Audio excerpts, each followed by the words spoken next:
चलिए बात करते हैं 22 नवंबर 2025 यानी कि कल। हो सकता है कि वीडियो आप 22 नवंबर की मॉर्निंग में ही देख रहे हो। तो हम बात करेंगे कि अब आगे क्या होने वाला है। आज मार्केट कैसा परफॉर्म करेगा, किन-किन बातों का ध्यान रखना है और कौन-सी वो बड़ी खबर निकल के सामने आ रही हैं, जो हमको पता होनी ही चाहिए। सबसे पहले निफ्टी 50 पे आ जाते हैं। तो हमें ये चीज़ ध्यान में रखकर चलनी है कि निफ्टी 50 26,192 पे है। इसका जो सपोर्ट ज़ोन है वो 26,050 या 26,100 के बीच में है और अगर निफ्टी 50 होल्ड रहता है 26,192 के आसपास होल्ड रहता है तो ये 26,300 से लेकर 26,350 तक की रैली दिखा सकता है।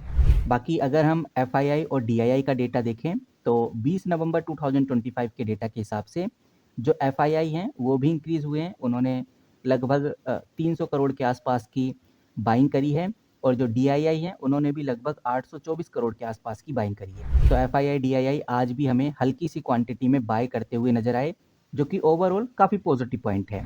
सेक्टर वाइज जो ध्यान रखने वाली बात है, एक तो पीएसयू बैंक्स के ऊपर ध्यान रखना है। जो निफ्टी बैंक है इसके ऊपर ध्यान रखना बहुत ज़्यादा ज़रूरी है। वहीं ये जो निफ्टी मेटल है, निफ्टी मेटल के ऊपर भी आपको नज़र रखनी है, क्योंकि निफ्टी मेटल आप देख सकते हैं कंटिन्यू बढ़ता हुआ नज़र आ रहा है। डेली चार्ट में भी देखेंगे तो आपको तेज़ी देखने को मिलेगी। तो पीएसयू बैंक, निफ्टी मेटल और जो फाइनेंशियल हैं इनके अंदर हमें स्ट्रेंथ देखने को मिलेगी। लेकिन ये बात ध्यान देनी है कि ये जो निफ्टी आईटी है वो प्रॉफिट बुकिंग के चलते हुए नीचे गिरता हुआ नजर आएगा। तो जैसे ही आज मार्केट खुलती है तो आप देखना कि जो निफ्टी आईटी है प्रॉफिट बुकिंग के चलते हुए हमें नीचे गिरता हुआ नजर आएगा। और यहाँ पर आप देखिए ये यूएस मार्केट है। यूएस मार्केट आपको लाल निशान में नजर आएगी, चाहे हम डाउजोन की बात करें, एसएनपी की बात करें, नास्डैक की बात करें या रससेल की बात करें। साफ नज़र आता है कि भाई पूरी मार्केट हमें नीचे की तरफ गिरती हुई नज़र आ रही है। ये है यूएस की मार्केट। यूएस की मार्केट डाउन इसलिए है क्योंकि यूएस का जो इन्वेस्टर है काफ़ी ज़्यादा अनसर्टेनिटी फील कर रहा है। वो इन्फ्लेशन की वजह से, एम्प्लॉयमेंट के डेटा की वजह से और फेड पॉलिसी को लेकर इस तरह का डाउनफॉल हमें देखने को मिल रहा है। और जो टेक सेक्टर है यूएस का उसमें प्रॉफिट बुकिंग चल रही है। स्पेशली ऐसी कंपनीज में प्रॉफिट बुकिंग चल रही है जो एआई रिलेटेड है। एआई रिलेटेड कंपनीज में हाई वैल्यूएशन की वजह से प्रॉफिट बुकिंग चल रही है। वहीं जो फेडरल रिजर्व हैं वो फ्यूचर रेट कट को लेकर काफ़ी अनसर्टेनिटी क्रिएट कर रहे हैं। दिसंबर में रेट कट होने के चांसेस काफ़ी कम है, जिसकी वजह से मार्केट में इन्वेस्टर सब सावधानी से कदम रख रहे हैं। ओवरऑल हम कह सकते हैं यूएस का जो माइक्रो इकोनॉमी अनसर्टेनिटी है और जो सेक्टर रोटेशन चल रहा है इसकी वजह से मार्केट में थोड़ा प्रेशर दिखाई दे रहा है। और अभी तो मार्केट चल ही रही है, हो सकता है कि मार्केट लास्ट में ऊपर चली जाए, बट फिलहाल अभी हमें नेगेटिव पॉइंट में नज़र आ रही है। कुछ इंपॉर्टेंट आर्टिकल्स भी आपके सामने रखता हूँ। यहाँ पर आप देखिए मैंने खोला हुआ है news-on-air.government.in, यानी गवर्नमेंट के द्वारा पब्लिश किया गया आर्टिकल है और गवर्नमेंट की वेबसाइट पर ही पब्लिश किया गया है। कब का आर्टिकल है? 20 नवंबर 2025 का। बहुत क्लियर नज़र आ रहा है कि भाई डिफेंस ने रिकॉर्ड तोड़ दिया है। इस आर्टिकल में बोला जा रहा है कि इंडिया ने 2024 और 2025 में अपना अभी तक का सबसे बड़ा डिफेंस प्रोडक्शन रिकॉर्ड किया है, वो भी 1.54 लाख करोड़। 1.50 लाख करोड़ ये तो प्रोडक्शन है। एक्सपोर्ट भी इस बार अपने भारत ने बहुत अच्छा किया है और डिफेंस मिनिस्ट्री इसकी सराहना भी करती है। यहाँ पर आपको एक्सपोर्ट भी देखने को मिलेगा, लगभग 23,622 करोड़ इस बार डिफेंस इंडस्ट्री ने एक्सपोर्ट भी किया है।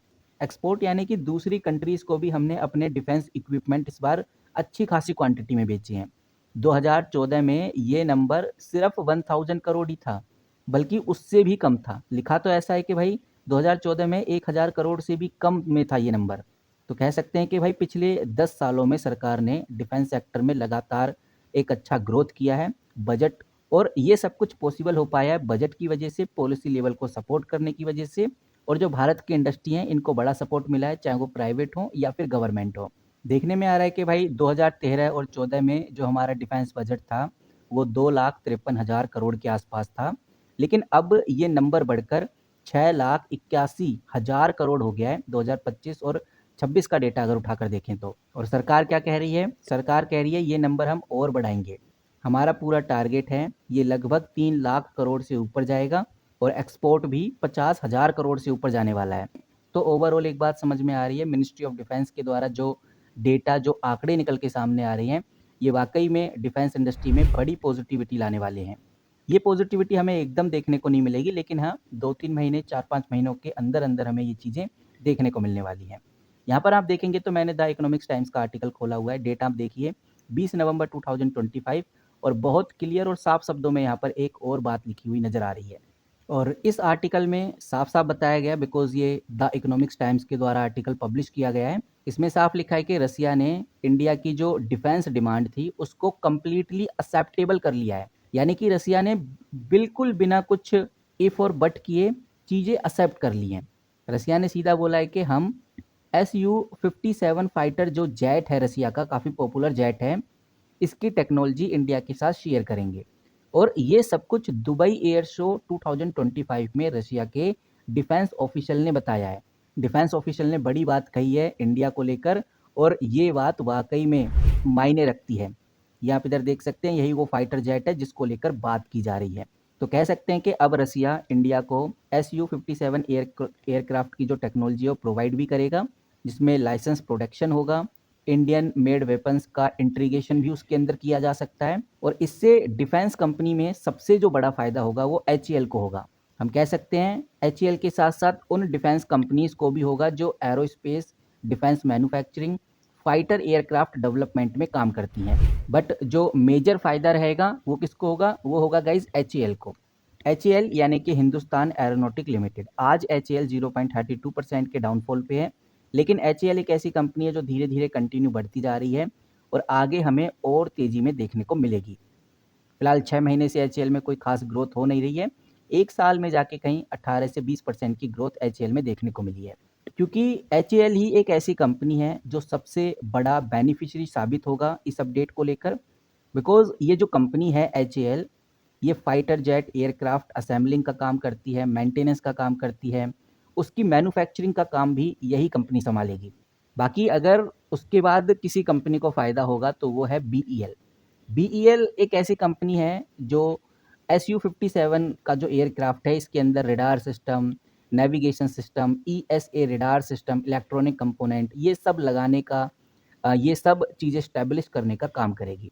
भारत डायनामिक को भी फ़ायदा होगा, ऐसा नहीं कि भारत डायनामिक को फ़ायदा नहीं होगा क्योंकि जो BDL कंपनी है, मैं आपको दिखा देता हूँ, ये जो BDL कंपनी है, इसको भी फ़ायदा होगा बिकॉज़ ये company Indian made weapons integration का काम करती है।